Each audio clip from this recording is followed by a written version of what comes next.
Hello children. तो हम लोग देख रहे थे पिछले लेक्चर में refraction of light through plane surface, जिसमें हमने एपरेंट डेप्थ और शिफ्टिंग पढ़ा था। उस पे बेस्ड प्रॉब्लम देखे थे। एक प्रॉब्लम है, आप लोग बना के दिखाओगे।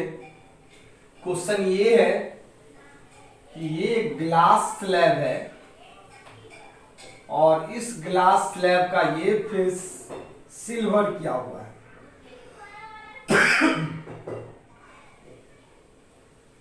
और इस फेस से एक ऑब्जेक्ट रखा हुआ है जो ऑब्जेक्ट इस इंड से 8 सेंटीमीटर पे, क्लियर है। और इसका इमेज बन रहा है इस पॉइंट पे, और ये जो इमेज डिस्टेंस है 10 सेंटीमीटर, क्लियर है। और इस ग्लास स्लैब का थिकनेस दिया हुआ है T 6 सेंटीमीटर।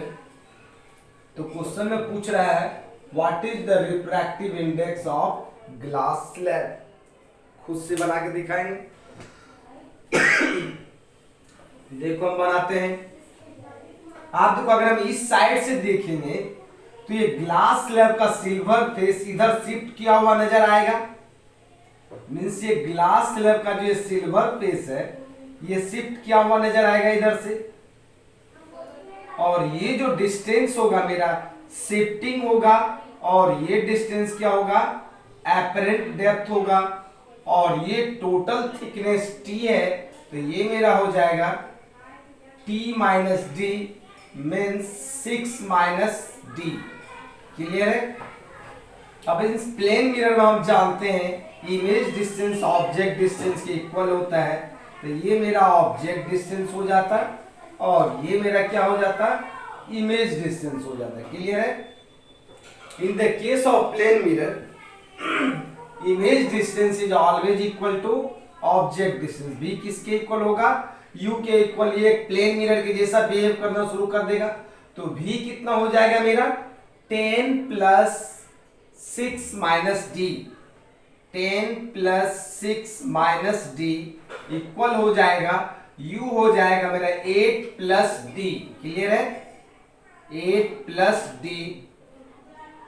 अब हम यहां पे इसको कर देंगे, ये मेरा 16 हो जाएगा इक्वल टू 8 प्लस डी को उधर ले जाएंगे तो 2d।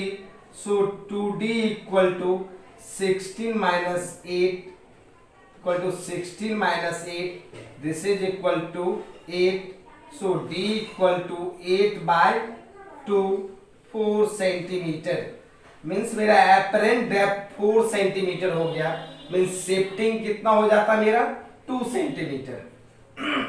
अब फॉर्मूला होता है mu equal to real depth by apparent depth. तो रियल डेप्थ इसका कितना है 6 और एपरेंट डेप्थ कितना है 4। तो इसको डिवाइड करेंगे 3 by 2 equal to 1.5। Means refractive index of this glass slab is 1.5। अगर इसी में पूछता मेरा शिफ्टिंग बताइए तो x इक्वल टू हो जाता मेरा 6 माइनस डी, 6d कितना निकाले हैं 4, ये इक्वल कितना हो जाता मेरा 2 सेंटीमीटर। मीन्स 2 सेंटीमीटर शिफ्टिंग हो गया और ग्लास स्लैब का जो रिफ्रैक्टिव इंडेक्स हो गया 1.5 हो गया, क्लियर है यहां तक। चलते हैं नेक्स्ट टॉपिक। टॉपिक जो चल रहा है refraction of light through plane surface चल रहा है, और ग्लास स्लैब प्लेन सरफेस के अंदर आता है। तो हम पढ़ते हैं, हेडिंग देते हैं refraction of light, refraction of light through glass slab. Glass slab means glass slab से रिफ्रैक्शन देखना है। तो हमने लेट कर लिया कि ये एक ग्लास स्लैब है और इस ग्लास स्लैब का थिकनेस जो है मेरा T है, क्लियर है यहां तक। अब इस ग्लास स्लैब पे हमने एक नॉर्मल खींचा यहां पे, दिस इज नॉर्मल। और इस ग्लास स्लैब पे एक लाइट रे को हमने इंसिडेंस करा दिया, अगर ये ग्लास स्लैब नहीं रहता तो ये लाइट रे इस तरह से चला जाता मेरा। क्लियर है? ये लाइट रे का रियल पाथ होता। और यहाँ पे ये मेरा एयर मीडियम है, ये मेरा ग्लास है, मीन्स कोई न कोई मीडियम होगा, हमने म्यूलेट कर लिया। डिफरेंट ग्लास का रिफ्रैक्टिव इंडेक्स डिफरेंट भी होता है। इस एंगल को हम कहते हैं एंगल ऑफ इंसिडेंस।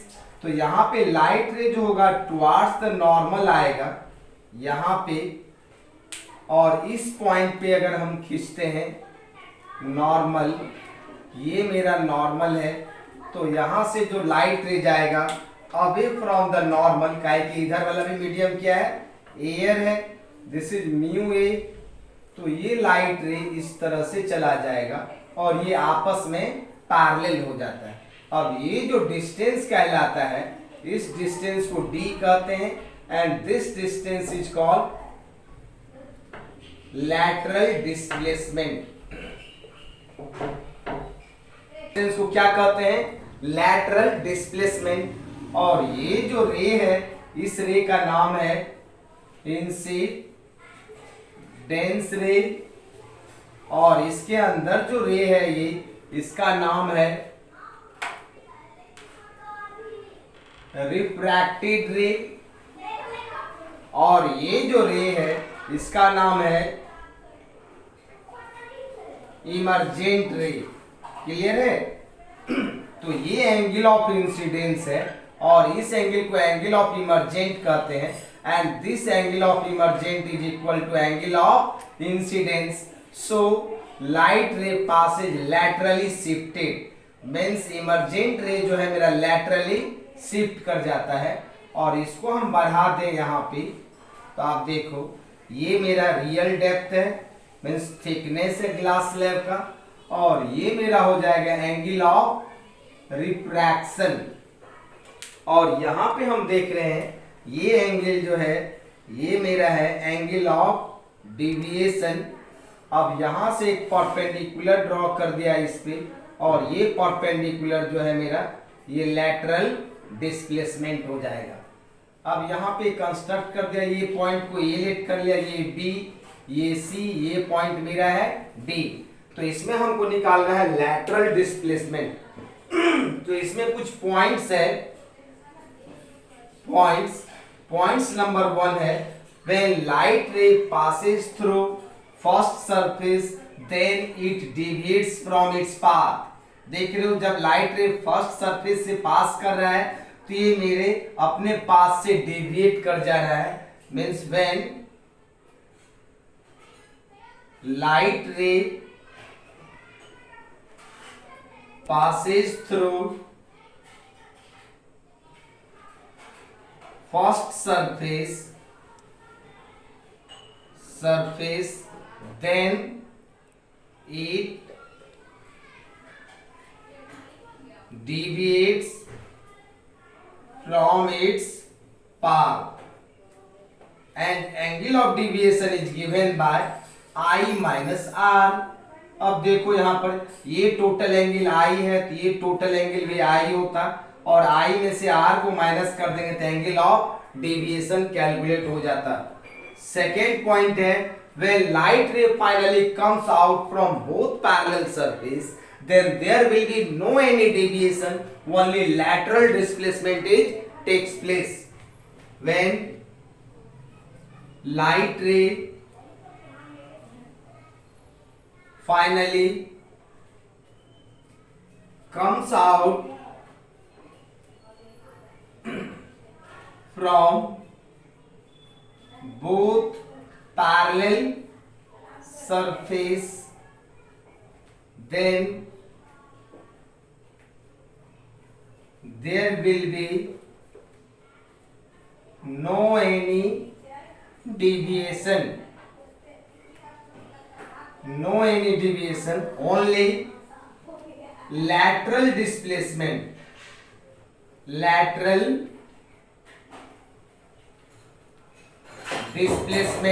और lateral displacement तो किससे डिनोट किया हमने, D से। lateral displacement is takes place takes place. Clear है यहां तक? अब थर्ड नंबर है मेरा जो लैटरल डिस्प्लेसमेंट का वैल्यू क्या होगा, तो हम निकालते हैं थर्ड नंबर में। What is lateral displacement means magnitude of lateral displacement. Third number में मेरा क्या है, थर्ड में हमको निकालना है, थर्ड में लैटरल डिस्प्लेसमेंट, जिसको हमने डिनोट किया डी से।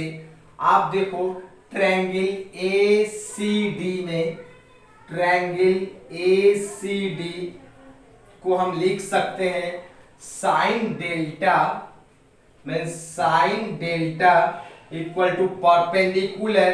तो परपेंडिकुलर मेरा कितना है, सी डी है, बाय एच कितना है, ए सी है। क्लियर है? और सी से डी को हम क्या कहते हैं, लैटरल डिस्प्लेसमेंट। ये मेरा क्या है, ए सी ही है। और साइन डेल्टा को अभी हमने देखा delta equal to I minus R, इसको हम लिख सकते हैं sine I minus R equal to D by A C. So D equal to A C sine I minus R, this is equation 1। अब इस AC का वैल्यू अगर हमको कैलकुलेट करना है तो हम ट्रायंगल यूज करते हैं A, B and C and this T is given here. T is the thickness of glass slab. तो इस ट्रायंगल को यूज करते हैं ट्रायंगल ABC में हम लिख सकते हैं cos r equal to b by H. तो बेस मेरा कितना है t और h कितना है AC। So AC equal to t by cos r। Clear है? And putting the value of AC in equation 1, so from equation 1 we get d equal to AC के बदले में लिख दें t sine I minus R by cos R. Clear है? This is the magnitude of lateral displacement. जब कोई भी light रे ग्लास स्लैब पे इंसिडेंस होता है, जब फाइनली बाहर आता है तो उसमें कोई डिविएशन नहीं होता है, सिर्फ लैटरल डिस्प्लेसमेंट होता है। जो लैटरल डिस्प्लेसमेंट का मैथमेटिकल वैल्यू आएगा T sine I minus R by cos R. इसको हम लोग लैब में भी निकाल करके देखेंगे बाय एक्सपेरिमेंट लैटरल डिस्प्लेसमेंट का वैल्यू। क्लियर है? चलते हैं नेक्स्ट टॉपिक क्या है। हम पढ़ रहे refraction of light through plane surface चल रहा है। और प्लेन सरफेस में हमने देखा ग्लास स्लैब से रिफ्रैक्शन। अब हमको एक टर्म है, जिस टर्म को समझना है उस टर्म का नाम है क्रिटिकल एंगल। अब देखते हैं क्रिटिकल एंगल क्या होता है। अब जो मेरा टॉपिक है उस टॉपिक का नाम है क्रिटिकल एंगल। अब देखिए क्रिटिकल एंगल को हमने C से डिनोट किया। अब क्रिटिकल एंगल होता क्या है, तो ये मेरा कोई सरफेस है, इधर का मीडियम μ1 है और ये मीडियम μ2 है।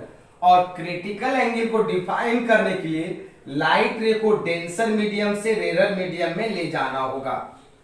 मींस लाइट रे जब रेरर मीडियम से डेंसर मीडियम में जाएगा तब हम क्रिटिकल एंगल को डिफाइन कर सकते हैं। अब देखते हैं हम, यहां पे नॉर्मल खींचा, यहां भी नॉर्मल खींचा, दो नॉर्मल लिया। अब एक लाइट रे को हमने इंसिडेंस करा दिया कुछ एंगल से, this is angle of incidence. तो ये रेरर मीडियम में जा रहा है, किधर जाएगा, away from the normal, this is angle of refraction. अगर इस लाइट रे को थोड़ा सा और हम इस तरह से बढ़ा दें, इस तरह से, जिससे कि लाइट रे इस सरफेस को टच करते हुए चला जाए, तो उस वक्त एंगल ऑफ रिफ्रैक्शन कितना हो जाएगा, 90 डिग्री। और उसी वक्त का एंगल ऑफ इंसिडेंस जो होता है वो क्रिटिकल एंगल के इक्वल हो जाता है। In this diagram angle of incidence angle of incidence is less than critical angle. So what is critical angle?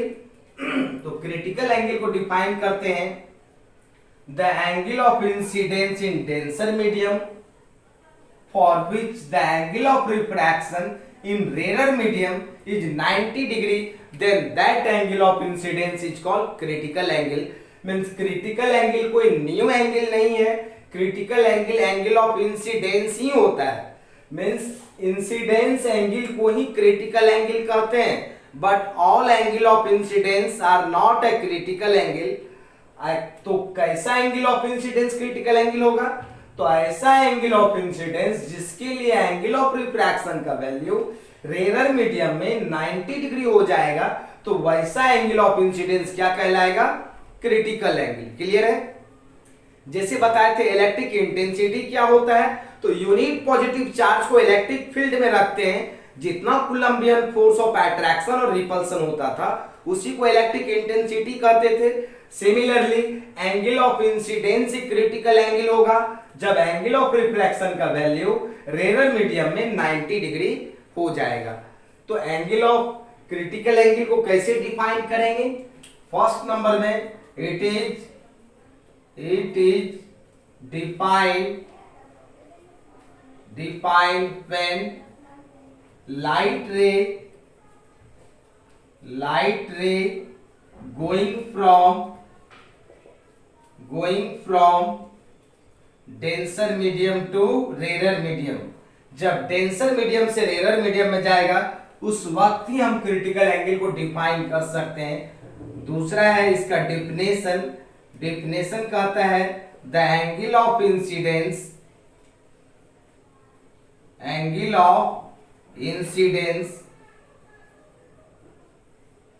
In denser medium such that the angle of refraction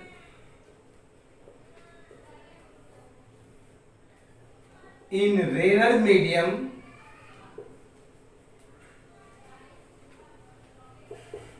is 90 degree, then that angle of incidence is called critical angle। Means critical angle of incidence ही होता है जिसके लिए angle of refraction का value rarer medium में 90 degree हो जाता है। क्लियर है? तो उस वक्त का एंगल ऑफ इंसिडेंस क्या हो जाएगा? क्रिटिकल एंगल हो जाएगा। हम देखते हैं क्रिटिकल एंगल का वैल्यू क्या होगा। अब हम देखते हैं फ्रॉम स्नेल्स लॉ से क्या पढ़े हैं। From Snell's law sine I by sine R equal to mu two by mu one. From Snell's law sine I by sine R is equal to mu two by mu one. तो sine I के बदले में क्या है? यहाँ पे sign सी है और साइन आर कितना है? साइन आर के बदले में 90 डिग्री और म्यू टू रेरर मीडियम है, तो रेरर मीडियम का वैल्यू हमने लेट कर लिया। अगर एयर होता तो ये 1 हो जाएगा, ये कोई न कोई मीडियम होगा तो म्यू हो जाएगा mu two by mu one. तो रेरर मीडियम एयर है और डेंसर मीडियम का कुछ ना कुछ वैल्यू होगा mu. So sine C equal to हो जाएगा मेरा 1 by mu. Therefore C equal to sine inverse 1 by mu चलेगा फॉर्मूला। क्लियर है? ये क्रिटिकल एंगल का फॉर्मूला होगा। क्लियर है? अब यहाँ पे देखते हैं, अगर इस मीडियम में लाइट का स्पीड c1 होता, इस मीडियम में c2 होता, इसमें लाइट का वेवलेंथ λ1 होता, इसमें λ2 होता, तब इसका रिलेशन क्या होगा? तो हम लिखेंगे sine I by sine R equal to mu two by mu one. ये हो जाता है equal c1 bye c2 equal λ1 bye λ2। तो साइन आई तो साइन आई साइन सी है मेरा, ये कितना है साइन 90 डिग्री। म्यू टू क्या है, एयर है, एयर का वैल्यू 1, ये कोई मीडियम है तो ये म्यू हो जाएगा, उस मीडियम का वैल्यू होगा। ये C1 क्या है मेरा, एयर का है तो इसको C0 लिख दें, ये C मीडियम हो जाएगा। ये एयर का है तो इसको लिख दें लैम्डा नॉट, ये क्या हो जाएगा लैम्डा मीडियम।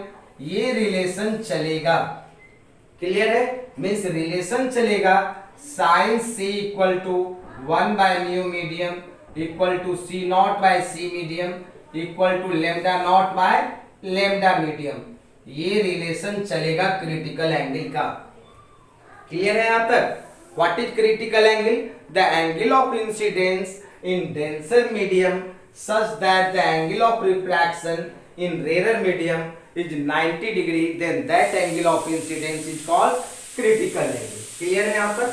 अब हम चलते हैं क्रिटिकल एंगल का special case, means special case of critical angle.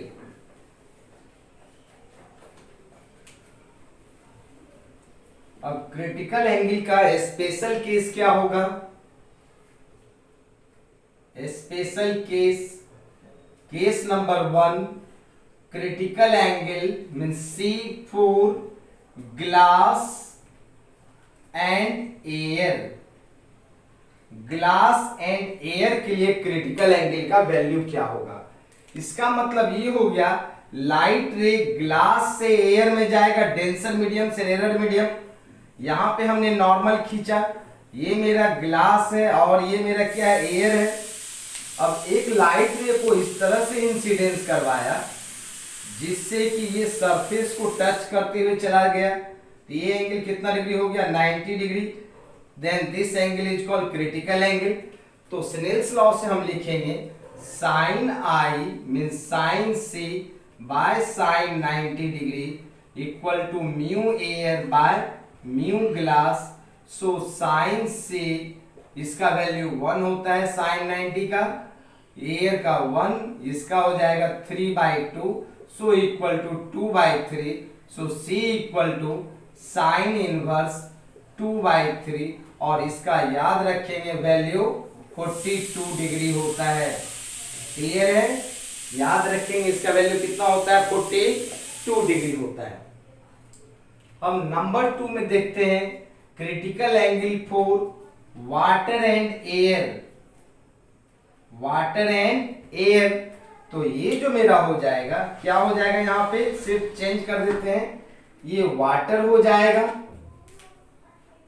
और बाकी क्या रहेगा नीचे में एयर ही रहेगा। तो हम इसका इक्वेशन जो होगा मेरा sine C by sine 90 degree mu air by mu water.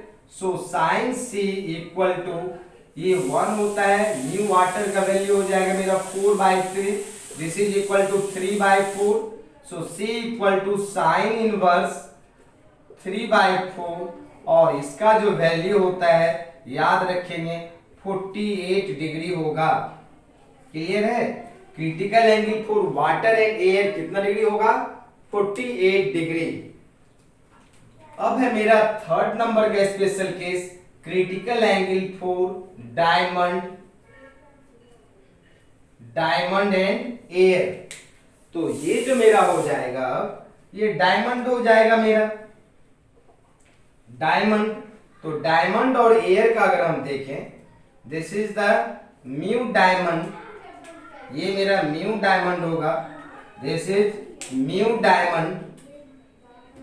So sine C equal to 1/2.42, therefore C equal to sine inverse 1/2.42 और इसका वैल्यू होता है 24 डिग्री, याद रखेंगे, ठीक है।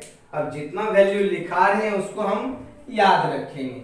Number 4 critical angle for glass and air, glass and air. अब ये मेरा ग्लास एंड एयर हो गया, glass and water, glass and water.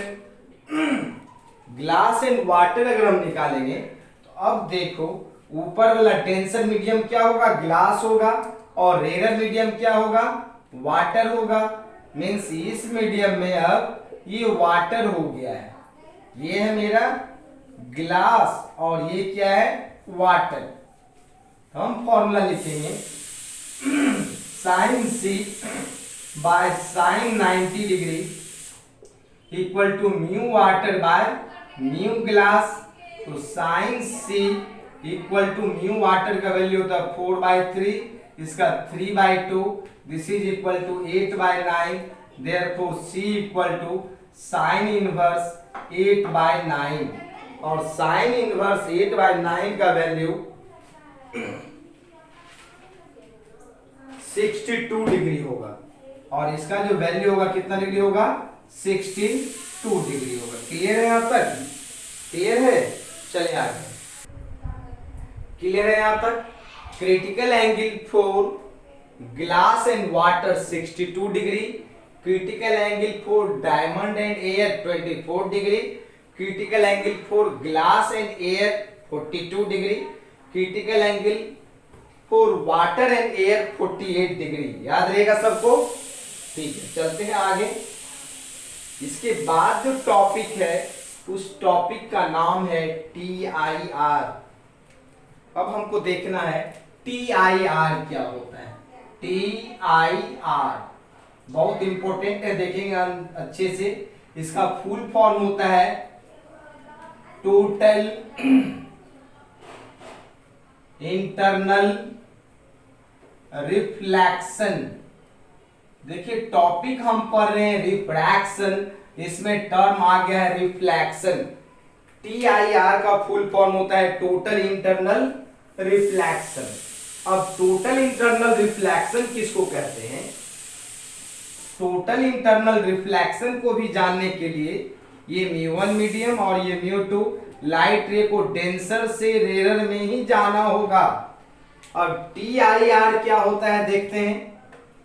ये मेरा नॉर्मल है, ये भी नॉर्मल है और ये भी नॉर्मल है। क्लियर है?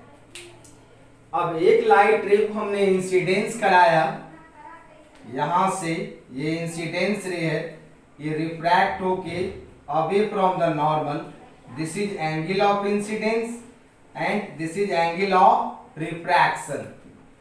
यहां पर फिर एक लाइट रे को इंसिडेंस कराया, this is also angle of incidence, इसको आई डैश से डिनोट कर दिया और ये लाइट रे इस तरह से चला गया और ये मेरा 90 डिग्री हो गया आर और इस वक्त का एंगल ऑफ इंसिडेंस जो हो जाता है क्रिटिकल एंगल से, आई से डिनोट किया, क्रिटिकल एंगल से के इक्वल हो जाता है। अब यहाँ पे एक लाइट रे को फिर ऐसे इंसिडेंस कराया, ऐसे, जिससे कि एंगल ऑफ इंसिडेंस ग्रेटर हो जाए क्रिटिकल एंगल से, तब ये जो रिफ्रैक्टेड रे है उसी मीडियम में रिटर्न हो गया उतना ही एंगल बनाते हुए जितना एंगल ये था। अगर ये एंगल थीटा है तो ये भी एंगल क्या होगा? थीटा होगा। इस डायग्राम में angle of incidence less than critical है, यहाँ पे angle of incidence equal to critical है और यहाँ पे angle of incidence greater than critical angle है। जब angle of incidence critical angle से ज्यादा हो जाता है तो उस वक्त का जो फेनोमेनन कहलाता है, इसी को हम क्या कहते हैं? TIR। क्लियर है?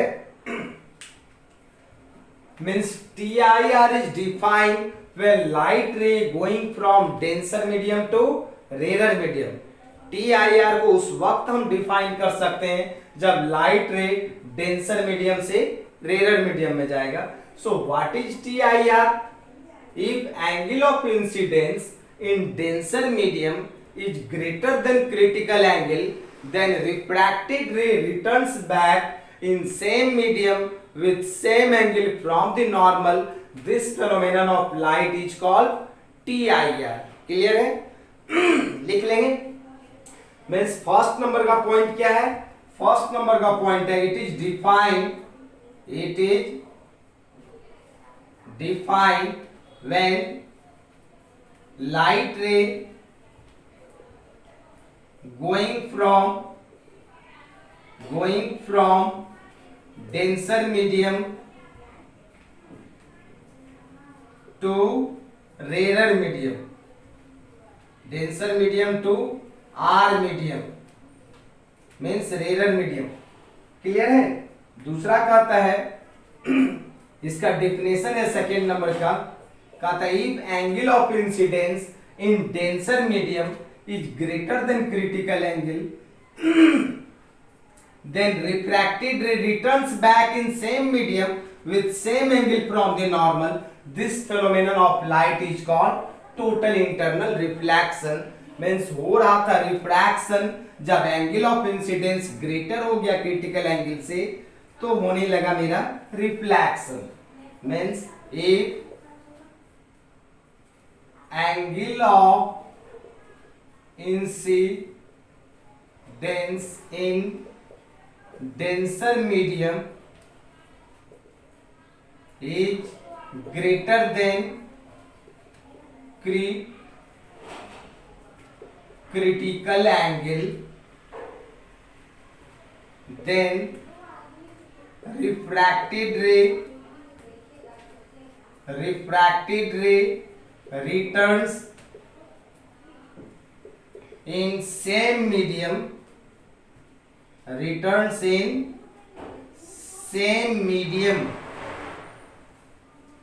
with same angle from the normal.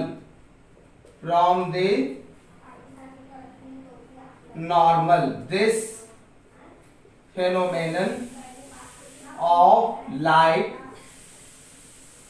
is called TIR। Clear है।